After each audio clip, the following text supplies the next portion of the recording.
We're into week 13 now with only 3 games left, and the playoff race could not be any hotter, with 7 teams all within a game of each other gunning for the same spot in the postseason. I know I've missed a few weeks, so let's take a look back at how we got here, starting with our number 1 team. At the end of week 9, Kyle found himself in 4th place at 6-3 after a hard loss to Susan, but since then he's readjusted and put together a 3 game win streak to find himself back on top of the league after 12 weeks. He took advantage of unimpressive weeks from Eric and Kang, but his win over Rachel involved 140 points. This week he'll take on Anna with a chance to clinch a playoff spot. And second is Natalie. She finished week 9 on a 2 game streak, and she would win 2 more over Anna and Kang before taking a loss to Eric with a K in week 12. She had looked strong, consistently putting up around 120 points, but nothing worked out in week 12, with Nick Chubb, Jalen Hurts, and Kyle Pitts all severely underperforming. Natalie takes on Rachel in week 13, and just like Kyle, she's got a chance to clinch this week with a win. Third place goes to Dave. He's continued to be consistent, still never having lost 2 in a row. He took a hard-fought win in week 10 over Kathy before coming up way short to Eric with a K the next week. Luckily for Dave, he was on the other end of a down week as Catherine handed him an easy W to stay in third. This week he'll take on Susan, and if all goes well, he might have a shot to clinch. Fourth place currently belongs to Rachel, who was given the lowest bar to meet of the season last week when Susan scored a mere 56.5 points. This comes after Kyle ended her 4 game win streak back in week 11, and it leaves her right in the thick of the playoff race. This week she'll face number 2, Natalie. In fifth is Jared. He won 2 of his last 3 over Eric with a K and Susan before taking a heartbreaking loss to Eric last week. Regardless, his momentum is still strong, having won 6 of his last 8 after starting 1-3. This week, he'll try to knock Kathy further down out of playoff contention.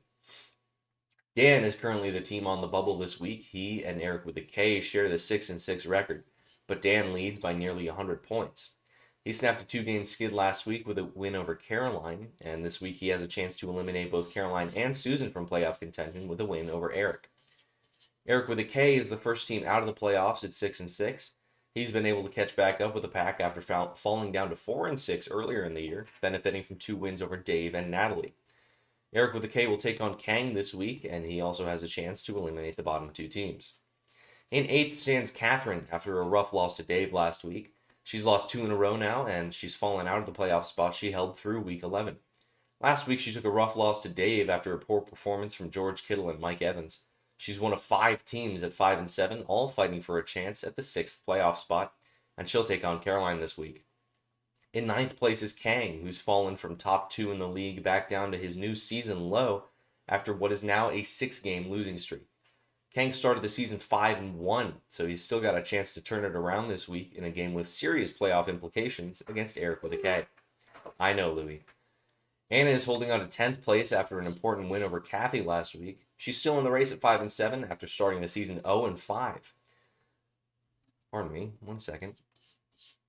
Go back. Yeah, she's holding on to 10th place. In 11th place is Kathy. I think I literally forgot to write her script. I can take a look back at the league and see what's going on in there as Louis sighs at me, all sad.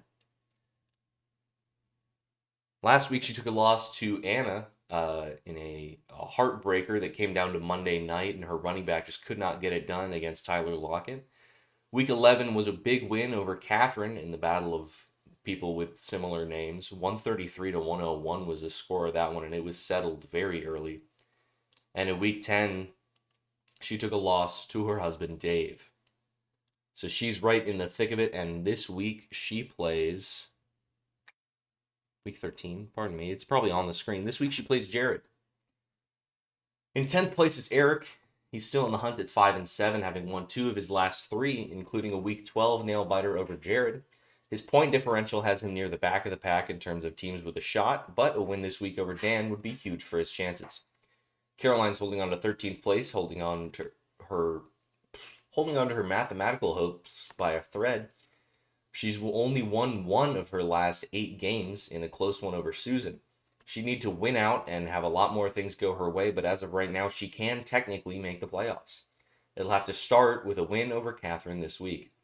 And at the back of the pack is Susan. She shares the 3-9 record with Caroline, but she's over 100 points behind. Her playoff odds exist, but they are unbelievably small. She'd have a mountain to climb to get there, and it would include a win over a win over Dave this week. So those are our standings in our recent games that I missed. Let's move on to our transactions. Up first, we've got a tight end trade between Eric and Anna, where Jared Cook moved to Dizzy's Dummies for Noah Fant. That's our only trade over that period before the deadline. So let's take a look at the ad drops. Some players were added and dropped from the same team over the last 3 weeks, but there were too many to mention, so I'm just going to describe the differences in rosters from week 10 to now. Louis, I need you to calm down, buddy. It's going to be okay. Up first, Caroline dropped Blake Bortles, Jordan Love, and Alan Lazard to pick up Tua Tagovailoa, Kendrick Bourne, and Robbie Anderson. Jared dropped Kendrick Bourne, Tua Tagovailoa, Dearness Johnson, Alex Collins, and Chris Carson, who is out for the season. And he picked up Elijah Moore, Cam Newton, Dontrell Hilliard, Adrian Peterson, and Jordan Howard. Jeez, it's going to be okay. Michael Carter has been moved to his reserve spot as he is on IR. Kyle dropped Daniel Jones, Adrian Peterson, Randy Bullock, and Corey Davis for Zach Ertz, Matt Prater, and Christian Kirk, and he got Miles Sanders back from injured reserve. Catherine dropped Marquez Callaway, the Broncos defense, and Teddy Bridgewater for Ramondre Stevenson, the Rams defense, and Devin Coleman. Dan dropped Rashad Penny and Matt Gay for Mason Crosby, Matt Breida, and Van Jefferson. A.J. Brown was moved to reserve for an injury. Eric with a K dropped the Rams defense, Matt Prater, and Jordan Howard for Evan McPherson, Taylor Heineke, Boston Scott, and both the Eagles and Dolphins defenses. Christian McCaffrey and Chase Edmonds were moved to his reserve spots. Natalie dropped the Panthers defense and free agent tight end Jake Butt for Marquez Callaway and Kaimi Fairbairn. Dave dropped Carlos Hyde, JaMychal Hasty, and Jeremy McNichols for Traquan Smith and for Russell Wilson and Kareem Hunt to return from injured reserve. Rachel picked up Dan Arnold, who is now injured, meaning she's got room for another. Anna dropped Cortland Sutton to pick up Randall Cobb. Eric dropped Odell Beckham Jr. to pick up Rondale Moore. Kathy dropped Boston Scott and the Steelers defense to pick up Alex Collins and to bring Clyde Edwards-Helaire off of reserve. Logan Thomas is still on reserve, but he's healthy as of now. Susan dropped Zach Ertz and the Chiefs defense for David Njoku and the Steelers defense. Sam Darnold is currently on IR on her bench, meaning she's got room for a new ad. Kang dropped Christian Kirk for Cortland Sutton, but he's got 2 potentially open spots with Jamal Agnew and Robert Woods both on IR on his bench. Those are all the changes I've missed over the last couple weeks. Now that we're in the home stretch, we got to take a look at the playoff picture. The top 2 teams in the league can clinch this week with a win, or if either Dan or Eric with a K lose. Dave and Rachel, the 3 and 4 teams in the league, can also clinch this week if they win and one of those 2 teams loses. Caroline and Susan will be mathematically eliminated from a playoff contention if they lose this week or if either Eric with a K or Dan wins this week. So it's possible for 6 teams to have their fates decided this week if Eric with a K and Dan do not get the same result. Whatever happens, though, we'll hope to hear from the managers regarding their team's results next week. Keep an eye out for that. I've been texting you guys if you have something like that coming up. I'm hoping to get little press conference clips. Speaking of next week, though, let's close this one out by looking at the Week 13 matchups. Up first, we got Caroline taking on Catherine. Caroline needs a win to keep her mathematical chances alive, and Catherine needs the win to keep her realistic chances alive. Caroline still won't have Will Fuller or Calvin Ridley, and Robbie Anderson is on bye this week, leaving her with Diggs, Gallup, and Bourne at wide receiver.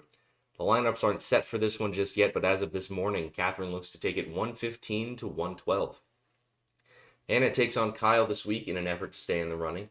Kyle took their only other meeting last year, and he's poised to do it again this week.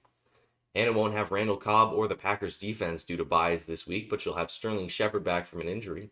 Kyle, on the other hand, won't have Darren Waller, Devontae Adams, Randy Bullock, or Deontay Foreman, and he's still projected to take this one thanks to Justin Jefferson and Deontay Johnson by a score of 113 to 110.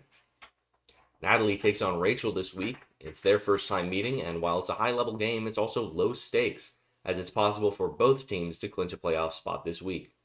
Rachel won't have her new tight end in Dan Arnold, but Tyler Higbee can fill the spot. She'll also need a kicker with Chase McLaughlin on bye. Natalie won't have Nick Chubb due to a bye, and Zach Moss and Trey Sermon are unlikely to play, leaving Devontae Freeman and Josh Jacobs as her only options at running back.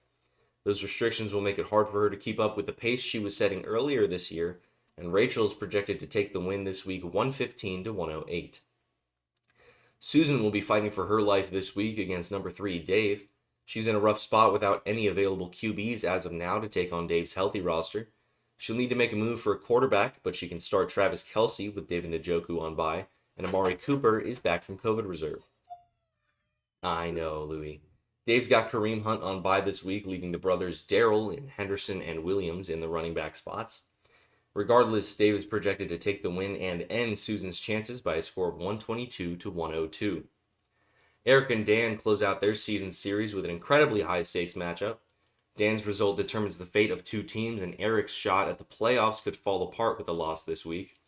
Eric won the first meeting of these teams back in Week 5, and he's won 4 of their 5 meetings all time. Dan won't have access to Jarvis Landry or A.J. Brown this week, and he'll need to grab a kicker with Mason Crosby on bye. Eric won't have Aaron Jones, but he's at full strength otherwise. As of right now, Dan is projected to win it and kick the bottom 2 teams out of the running by a score of 116 to 109. Kathy and Jared play this week, and Jared is hoping to keep himself safe in the playoff picture, though Kathy is fighting to grab the 6th spot. Jared's currently the highest scoring manager in the league with over 1,500 points, and Kathy finds herself in the bottom 3. However, Jared will be without Dearness Johnson, who he dropped, and I forgot to remove it from the script, Dontrell Hilliard, DJ Moore, Cam Newton, and likely Dalvin Cook, leaving him with Jordan Howard and Alexander Madison at running back. That said, the current projections go to Kathy, though they'll likely change once the Vikings decide on a running back. And in the game of the week, Eric with a K takes on Kang. Both of these guys are in the heart of the playoff race, but they're both on the outside looking in. Kang is looking to stop a 6-game skid against a team who's won 2 in a row. Eric with a K will have Taylor Heineke in with Aaron Rodgers on bye, and Deebo Samuel is likely to be inactive this week. But Kang will be missing both Robert Woods and Jamal Agnew still, and he'll need to find a new defense with the Browns on bye. As of now, though, Kang is projected to take this one 98 to 97, pending roster adjustments. Those are all the matchups for this week. We'll check back next week and hopefully hear from the managers whose seasons have been settled. I've heard questions about my dogs making picks for the games. Louis has been very vocal about wanting to be involved, and I think I'll make that happen for the playoffs when there aren't 7 games to pick from. There will be a maximum of 2. So I think Scully also wants to say hi. I'll just pop him on, give him a brief cameo. Hopefully I'm still framed correctly. Here's Scully. He wanted to say hi. Anyway, I will see you all next week after the games for a Week 14 matchup. We will only have 2 games left after that, and that is insane to me. Go Bills.